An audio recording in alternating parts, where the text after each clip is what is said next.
about to listen to the Dr. Daliah Show. Sassy, stimulating medical talk radio. Any medical advice Dr. Daliah Wax gives on her show should not be substituted for an actual visit to your medical provider. And now, here's Dr. Daliah.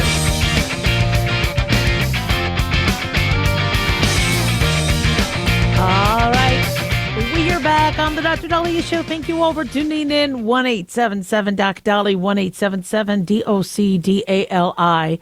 So when we look at the world, for me, through a doctor's eye, one of the most important things is health, making sure that we have a strong hospital infrastructure, medical infrastructure. I also want to make sure we're safe. So national security is huge. Foreign policy is huge. Our border is huge.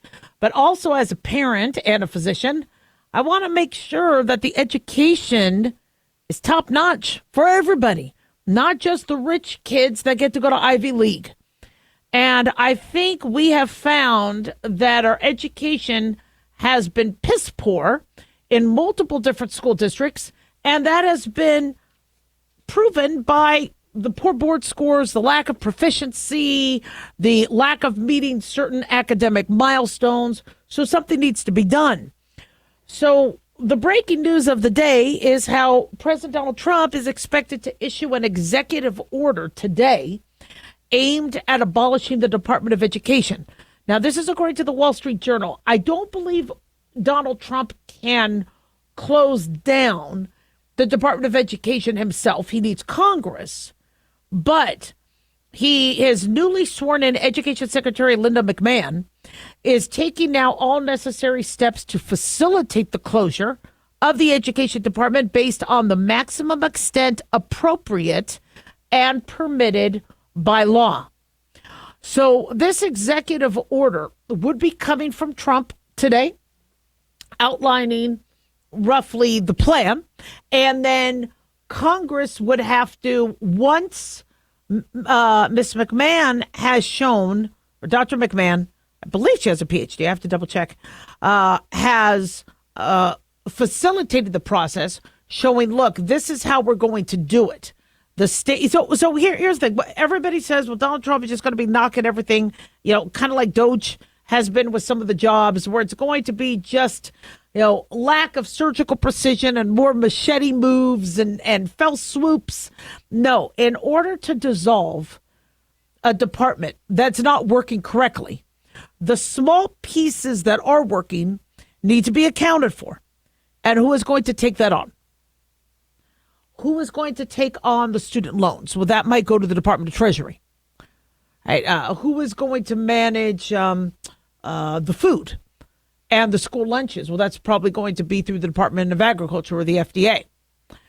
So there's what's happening in terms of the lack of proficiency, the focus on sex in some grades when it's inappropriate for third graders to be studying that. We were looking to the government to have proper guidelines.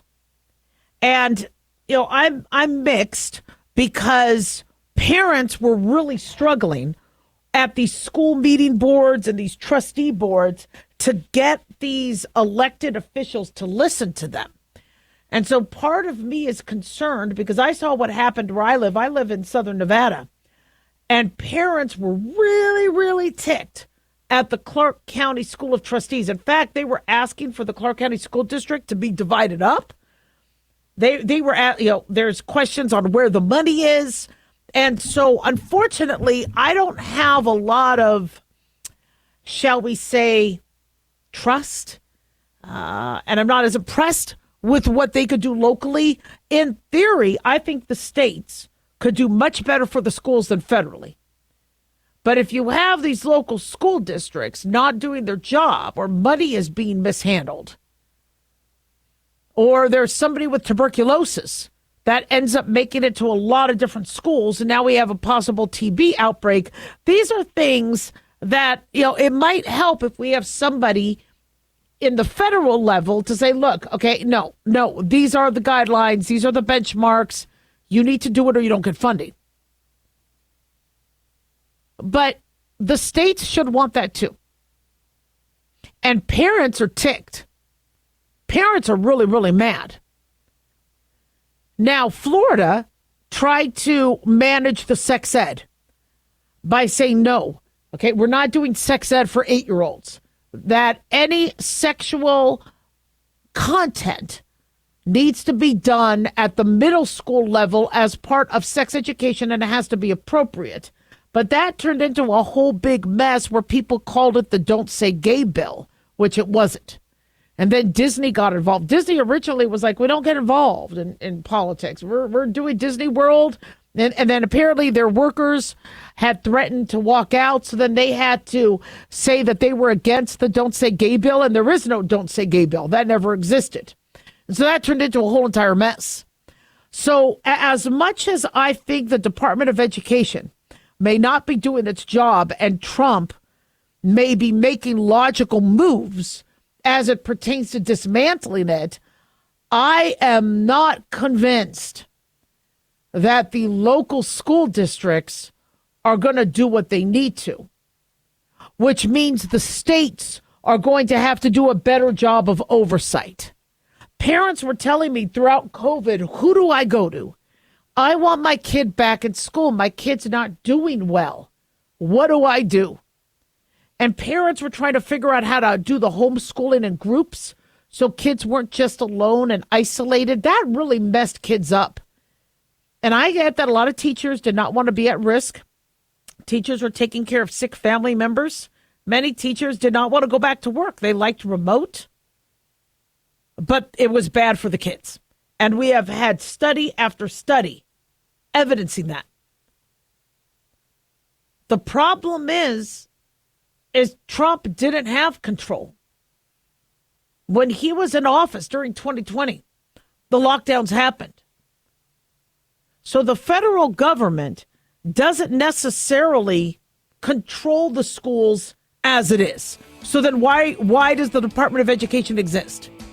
If these schools aren't following guidelines, the Department of Education says what they say and nobody's listening, then each state needs to monitor the schools better. 1-877-Daliah.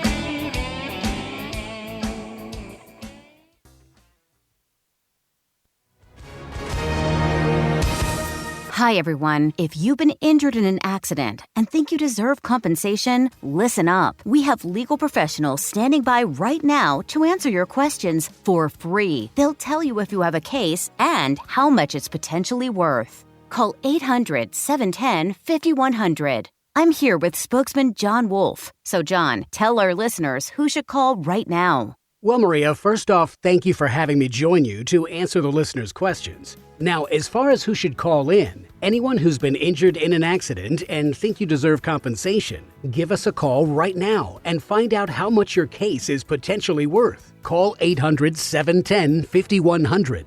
Thanks, John. You heard it, folks. If you think you deserve compensation, call now to find out how much you qualify for. 800-710-5100. Advertisement sponsored by Legal Help Center. May not be available in all states.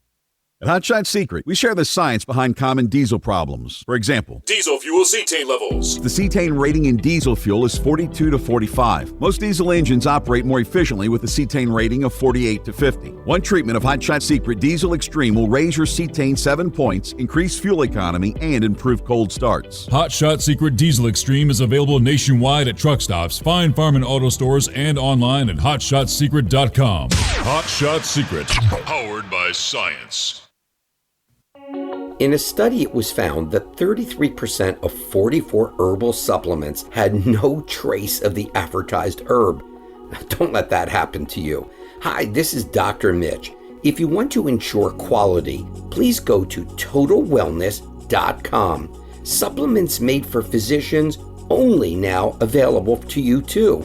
totalwellness.com, helping you to look good, feel good, and enjoy total wellness.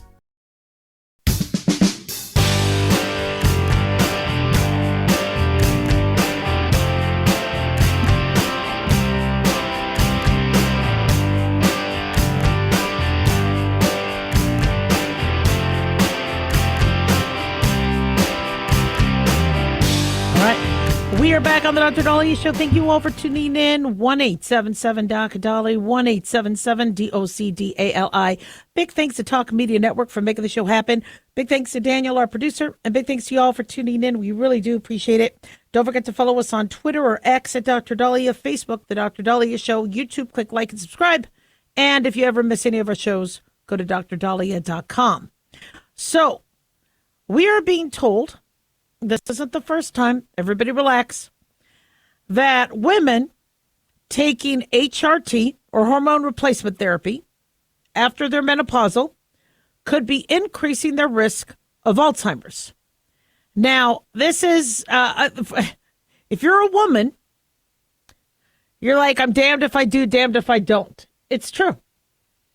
We are. We're damned if we do, damned if we don't. I'm not going to be, acting like a victim, but it sucks. So I'll tell you what I do. Okay. Not that I'm the epitome of health, but I'll tell you what I do. And you can make your own decision. So where this study comes from is a study comes out of Harvard, where researchers found women who took hormone replacement therapy in their 60s were at much higher risk of dementia in their 70s. Now, I'm not in my 60s yet, but I do take HRT. Now, the women in the study had higher levels of a plaque linked to Alzheimer's. It's the tau protein. And they found higher levels of that in their brains compared to their peers who never took the drug. Younger women who stopped taking HRT in their 50s and early 60s did not show the same Alzheimer's risk. The researchers say it suggests that women should not be prescribed HRT if they've been menopausal for over 10 years without treatment. Dr. Gillian Coolin, according to Daily Mail, a neurologist at Mass General Brigham Hospital in Boston, and first author of the study, said our data indicate that HT, or hormonal therapy, may influence tau accumulation as a function of age with implications for cognitive decline. They say, we hope that our study will help to inform AD risk discussions relating to women's reproductive health and treatment. They say women who took the HRT later had higher levels of a protein called tau in certain brain regions responsible for memory and cognition. Now, for some of you listening to this, you're like, whoa, Dr. Daliah, if I don't take my estrogen or my hormone replacement therapy, I get foggy. I lose my memory. My bones weaken. Yep, you're right. That's why we're damned if we do, damned if we don't. The tau proteins help maintain the structure and function of the brain cells networks. It allows communication between cells. When the wiring gets damaged, the tau proteins become loose, break away, and then it leads to communication breakdowns. Some of these damaged tau proteins will clump together, forming these neurofibrillary triangles in the brain. These triangles affect our brain connection, affect our brain cells, can hurt the brain cells, and it contributes to cognitive decline. Now, this study was published in the journal Science Advances. So they looked at 146 women whose age ranged from 51 to 89 at the beginning of the study. Half had used hormonal therapy an average of 14 years prior. The other half never used it at all.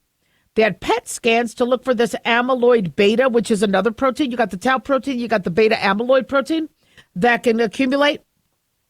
And they scanned them for about 4.5 years on average. The women who underwent the PET scans to look for tau triangles for 3.5 years. Women over 70 who used hormone therapy showed faster tau buildup in brain areas linked to memory and recognition compared to non-users of the same age, and the tau accumulation was linked to cognitive decline. For women under 70, get this, the hormone therapy appeared to protect against the tau buildup in the area responsible for memory consolidation. So that's why you feel less foggy when you take it. So researchers are unsure if the faster tau buildup in older hormone replacement users is due to when they started the therapy, or if just older individuals just naturally show more buildup in PET scans, or do they just naturally do it? So for those of you going, okay, so what the hell do I do? All right, so in a nutshell, right now, the recommendation is to preserve a woman's bone mass. It really started because of the bones.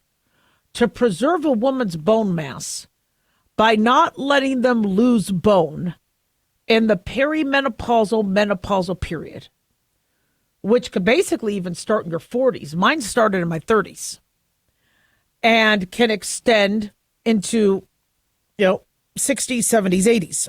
But the majority of somebody's bone loss, so let's say no hormones, the majority of your bone loss will roughly happen in your 50s. And once you lose that bone, you can't get it back. And if you have brittle bones, God forbid you fall, break a hip, fracture a femur, you could be dead within a year. One of my good friends, his mother died 14 days after a hip fracture, and she was fine. She was just walking around the house, fell, broke a hip. You'd think, with all the orthopedic ingenuity we have these days. But when an older person breaks a hip, they have a much higher and faster risk of dying. So in medicine, we don't want your bones to thin. We want to keep them strong. So estrogen gets started early on. Now, there's a lot of people that can't take estrogen. So my mother, for example, she didn't take estrogen. She did not want to take hormones. Okay. Yeah. I love my mom. She is one stubborn son of a gun, but this was a good thing. It was good and bad. So she didn't want to take any hormones. She ended up getting really thin bones. So she has severe osteoporosis. However, she doesn't have Alzheimer's, and she's in her 80s. Some women can't take estrogen because they've had breast cancer or other sorts of cancer where they can't take any hormones. And when I was in training in the 90s, I remember one of my family physician attendings, superior officers, basically, superior attendings, had said, look, it's malpractice if you don't start a woman on estrogen because she'll have higher risk of heart disease. So in the 1990s, this is why science evolves and we always have to revisit it.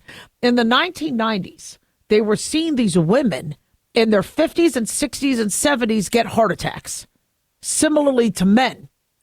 But you didn't really see younger women get heart attacks. You would see men in their 40s and 50s get heart attacks, but you wouldn't see that until women were menopausal. So estrogen was found to be protective.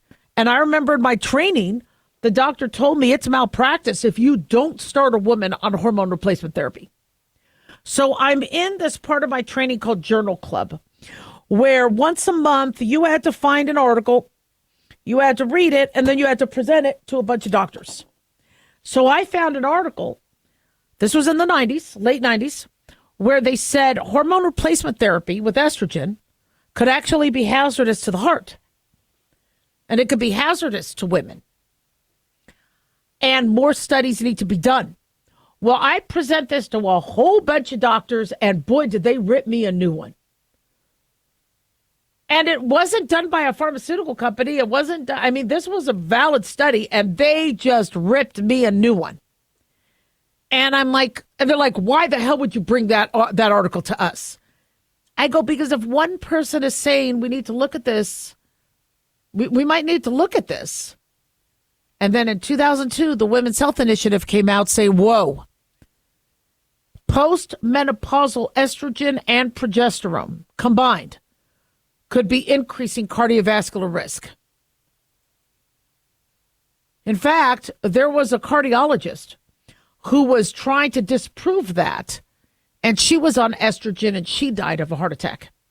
Now, I don't want to scare you all. I take estrogen. I've had a hysterectomy, right? Do I need to go through that whole thing again? Don't you guys remember? I'll go into the hysterectomy. Don't make me give you guys a pop quiz. You better be listening to my shows. So I had a hysterectomy, so I don't need the progesterone. You need the progesterone if you have a uterus because unopposed estrogen can cause endometrial cancer. So you take progesterone so you don't get endometrial cancer from the estrogen because the progesterone balances things. I don't need the progesterone because I don't have a uterus. I let that sucker fly away. And so I have estrogen, but I use it every other day. I don't use it very, very heavily, just enough so I could keep my bones strong. Talk to your medical provider about your risks and benefits, because as you can see, for some of us, it helps our memory. For others, it could hurt us when we're older. 1-877-DOC-DALIAH.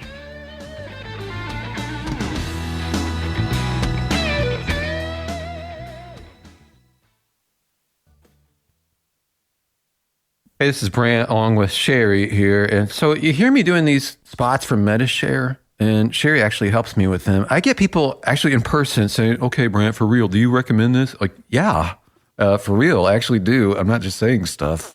Family, friends ask me about it. I'm like, yes, you should look into this. It's really a great option for a lot of people. That's what I tell people. My experience has been, MediShare has been fantastic for me. Yeah. It's so different from health insurance in a lot of great ways, honestly. Yeah, and a lot of people who've switched tell me that. It's the same reaction. They're very, very happy with it, and it gives them peace of mind and saves them a lot of money. I would tell people, look into it. Yep. So really, for reals, if you want to talk to them, they're great to talk to. I think you'll be impressed and happy you looked into it. So you do the phone number. I'm actually tired of doing all the phone numbers.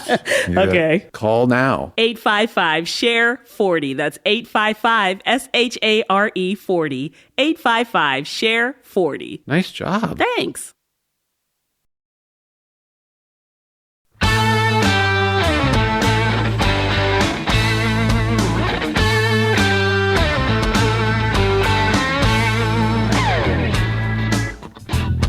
All right. We are back on the Dr. Daliah Show. Thank you all for tuning in. 1-877-DOC-DALI, 1-877-DOC-DALI. So listen up. This is a scam you guys need to know about. And this happened to me, but luckily I kind of got wind that something wasn't right. So yesterday, a call came through, no caller ID. And the call came through, no caller ID. I don't answer my phone. I was doing something. And I decided about an hour later to listen to the message. And there was a voice saying he was a sergeant at the Clark County Sheriff's Department. And he needs to get a hold of me as soon as possible. Now, when I tried to call the number that he gave, I was driving and I'm like, you know what? I'm just not sure about this. So I asked my husband to check into it. You know, is this a scam? Is this what? Why would the sheriff's department? I mean, all I do is go to work and come home, and But then again, there's a lot of false identity stuff out there. Our credit card was stolen a couple days ago, so I'm like, you know what? My husband's been dealing with the credit card issue, so you know maybe this is some information on the credit card. But why did they call me? So hubby calls me back saying you need to call him. This is serious. This is very serious. Call him back. Apparently you missed a court date. A court date? He said you were supposed to be an expert witness and you missed a court date. So there's a contempt of court. I'm like, what? So I call him up. I asked him for his badge number. And he starts telling me, yep, there was a pediatric rape case that I was supposed to be a defense witness for, and I failed to appear in court. And this failure to appear in court caused the judge to send out 2 warrants for my arrest. He gave the number of the warrants, and he said this can all be cleared up because if the signature doesn't match the person who signed the subpoena. He said, I was subpoenaed a couple months ago, and somebody at a very, very old address that I haven't lived in for years signed this said subpoena. Oh, well, that's odd. Really? And I keep asking, I go, but wait a second. I've been an expert witness. The lawyer reaches out to you and gives you the records. Nobody would subpoena you and not give you the records. He says, I can't give you any details on the case until we verify that you never got the subpoena. And so you need to come down. You need to verify your signature. Okay. And then he gave the address of the sheriff's department. I know where the sheriff's department is. I'm very, very well aware of the sheriff's department. But I keep asking, I go, what?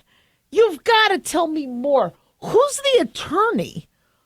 He gave me the name of the judge, and the judge, he said, was Judge Jessica Peterson, who is a judge in Clark County. So he's bringing up names that I recognize. And I'm like, but still, something's not right. Now, he said, because there's again, this happened to me yesterday. Okay. He said, because there's a warrant out for my arrest, I cannot tell anybody. You cannot bring in a third party. I go, can I bring in an attorney? He said, you could. I go, I'd like to add my husband to this call. No, you can't. No third party can, no. Well, can I get my attorney on the phone? He's like, let's get your signature addressed, and you can bring in your attorney, but we need to verify your signature. I need to record you saying where you live.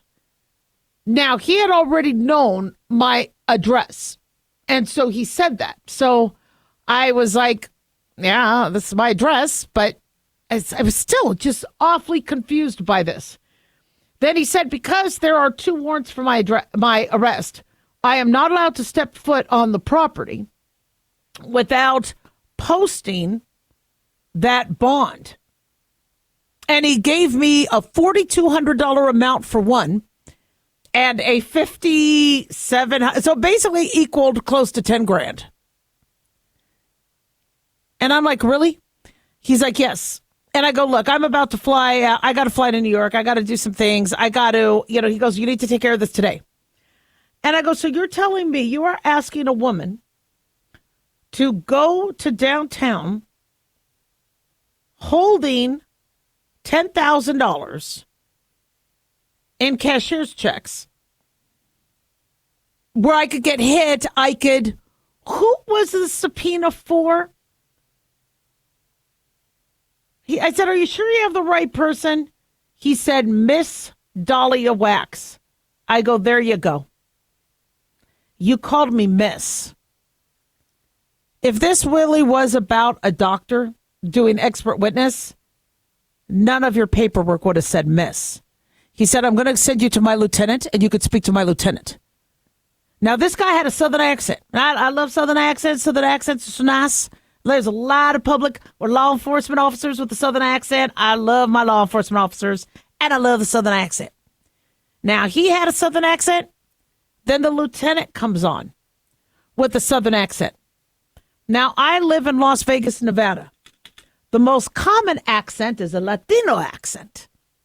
The most common accent here. You also have Israeli accent and some other ones, but some British accent. You'll have some people from across the pond asking for a spot of tea. Not usually 2 Southerners. That didn't sound right. So I hung up. I go online. I see if there's other scams like this. Meanwhile, I text my husband. He's like, is everything okay? What's going on? Because I was texting him during all this. I'm like, there's supposed to be 2 warrants out for my arrest. He's like, what the hell? So he starts driving to the local police department. And I go to ask them, is this a scam that's going on? Because this just doesn't sound right. And I'm not leaving my house. I'm not getting no $10,000 ready. I don't even have $10,000 accessible. Okay, sorry. And he went to the police department. Now, this was interesting. At the police department, he goes up to the front desk, and they said, Clark County Sheriff's Department. That doesn't even sound real. We don't have a sheriff's department in Clark County. But we do, though. We do have the Clark County Sheriff's Department. So that was confusing. There was somebody at the front desk at the police department, not the same place that these guys were calling, that said, well, that sounds fake. There is no Clark County Sheriff's Department. Well, there is. So that kind of confused us. So now we're like, what really is going on? But the person did say, she said, there are a lot of scams where people are pretending from the sheriff's department, so it sounds like a scam to them. So what I did was I posted this on Twitter and Facebook. If you recognize the number, and this isn't the first time this has happened to me. Luckily, I hung up also on the other one. There was somebody with an Indian accent saying he's from the DEA, and somebody is using my DEA inappropriately, and I am under investigation because somebody's using my DEA inappropriately. Now, you see, they know how to get you. They know how to engage you. Remember, engage, educate, enlist, the 3 E's I came up with for education. You engage them by, wait a second. This is something that does happen where people try to write prescriptions. Then they educate you on the situation. Then they quickly enlist you. You need to give me this information. You need to do this. If you pay the upfront fine, no. Those are scams. And they make you scared that you are going to be then worsening the situation for yourself by delaying a response and by researching it. No. Usually any violation or any failure to appear in court, I think the marshal's office would, the U.S. Marshal, it wouldn't be somebody calling you. So beware out there of these scams. 1-877-DOC-DALIAH.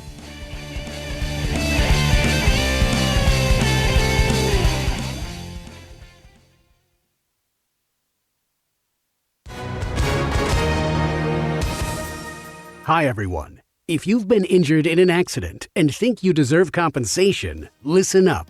We have legal professionals standing by right now. They'll tell you if you have a case and how much it's potentially worth. Call 800-910-7500. That's 800-910-7500. Call now to find out how much your case could be worth. Advertisement sponsored by Legal Help Center. May not be available in all states.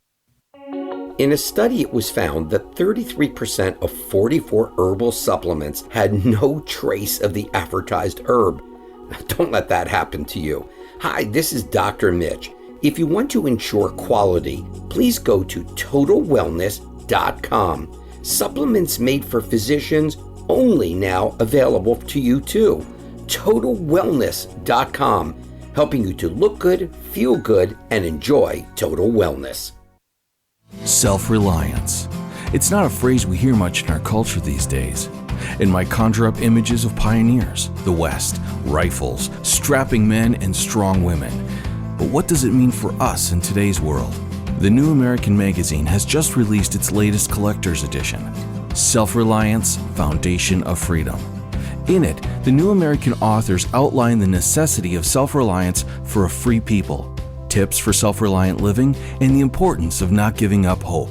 This unique edition includes articles on the self-sufficiency of the founders, preparing for a worst-case scenario, firearms, financial self-reliance, the importance of community, and many other topics by expert writers.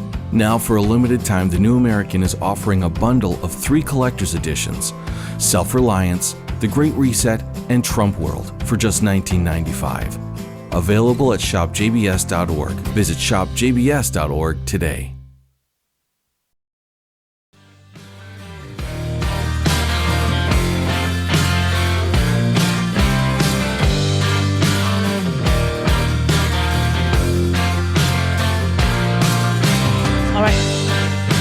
We are back on the Dr. Daliah Show. Thank you all for tuning in. 1-877-DOC-DALIAH, 1-877-DOC-DALI.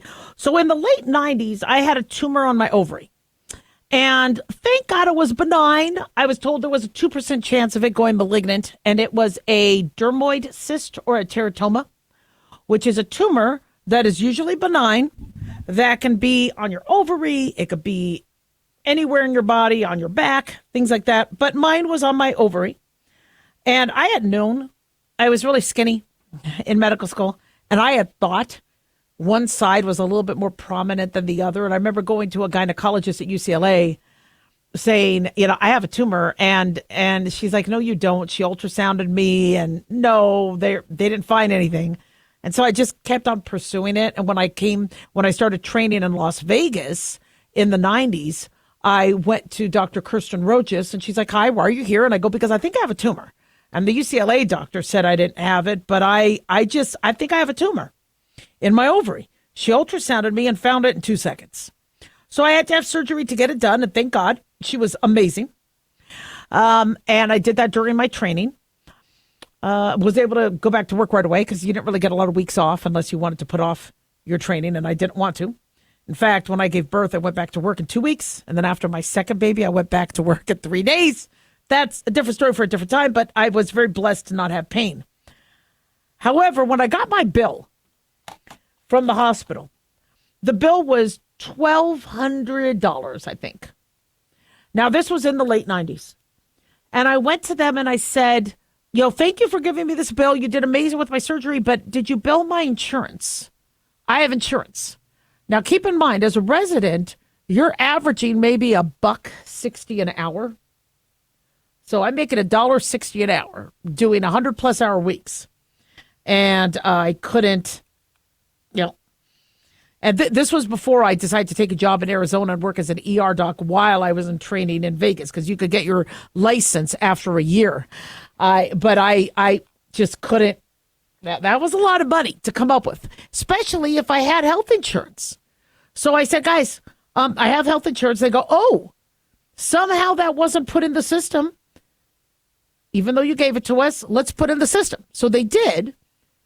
And my new bill was double. It was $2,500.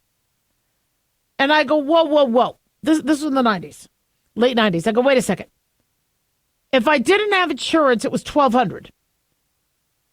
But if I did have insurance, it's $2,500? Yeah, because you have a deductible. I go, then forget that I have insurance. Forget it completely. Just give me the cash rate. They said, no, we can't. Because the insurance already thinks now you met your deductible. So you have to do it this way. Otherwise, it's insurance fraud. So I tell the biller, I go, look, all right, I mean, if that's the way it is, that's the way it is. But I am only averaging about $1.60 an hour. So what I'm going to do is I'm going to try and pay you every month $25 to $50 to try to get this bill brought down. I mean, try to pay off this bill. But I'm going to make payments because I pay my bills. So a month or two later, the billing department said, look, I see you making payments here. If we cut your bill in half, will you pay cash? But we'll cut it in half if you pay the $1,200 right out the gate. So I did. And that's how I ended up paying only $1,200 or $1,250 for my surgery. But wasn't it ridiculous that when you have insurance, it goes up? Well, here we are, quarter of a century later, that's still happening. There was a patient or a man named, let me give him his name, Robbie Witt. He's a 33-year-old contract creator living in Los Angeles. And on Instagram, he talked about how he needed to take his daughter. His daughter needed to be rushed to the hospital for anaphylaxis. She was going through a severe allergy due to a food allergy. And he received a bill from the ambulance, and it was $600. Once he showed proof of health insurance, did the $600 go down? Nope. It went up to $1,300. He said, this is the state of healthcare in America for a life-saving ambulance ride for my daughter. The state of California is penalizing citizens who have insurance. Why? Because the health insurance representative said he is not eligible for the cash discount because he has insurance. So there's a California law that has gone into effect where California mandates that hospitals provide free or discounted care to uninsured patients earning up to 400% of the federal poverty level. So you would think, well, that's a beautiful thing. That's a very nice law. But now all these individuals who have insurance are paying more. Why? Because of Obamacare and the crappy deductibles.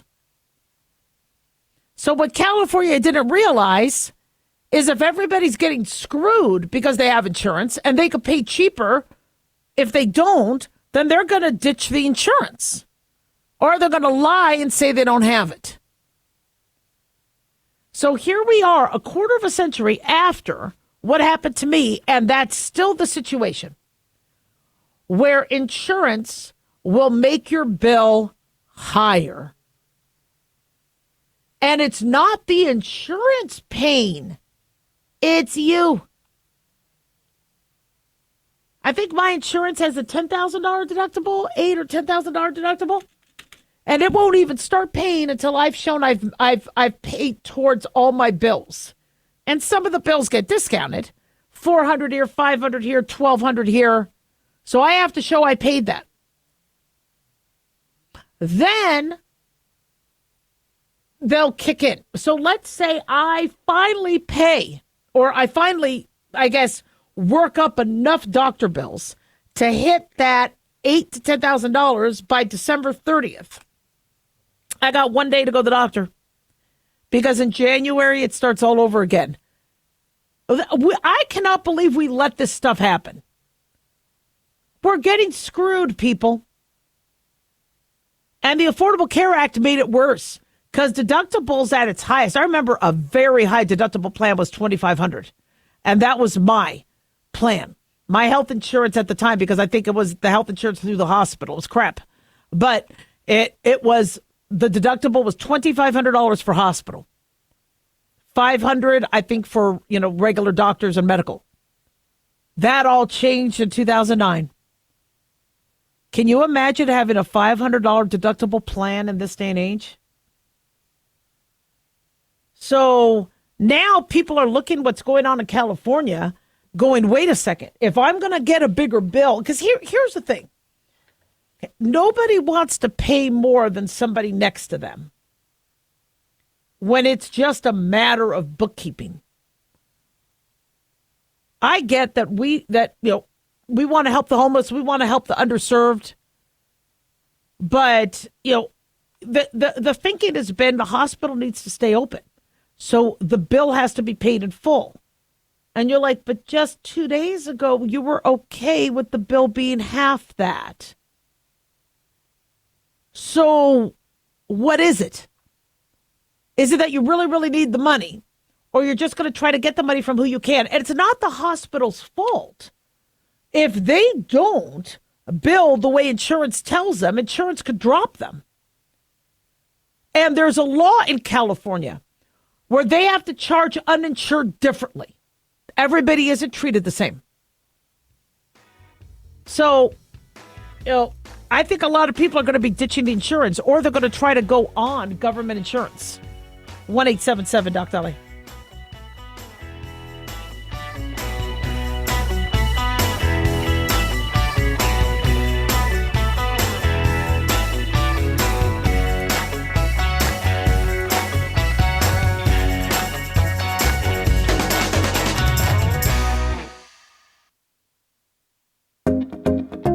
Did you know that healthy arteries make a gas? Yes, actually 3 known gases. Hi, I'm Dr. Mitch, and nitric oxide is a gas that's readily made all day long to keep our arteries open by relaxing the blood vessel walls. By doing this, our circulation is increased, bringing blood, oxygen, and nutrients to every part of your body. Both age and poor diet can lead to a loss of this precious gas, and in turn, blood pressure can go up, energy can go down, and you can get tingling in your hands and feet. Well, our product, Ultimate Nitric Oxide, can easily help fix this lack of nitric oxide. Go to TotalWellness.com. That's TotalWellness.com, where we are helping you to look good, feel good, and enjoy total wellness.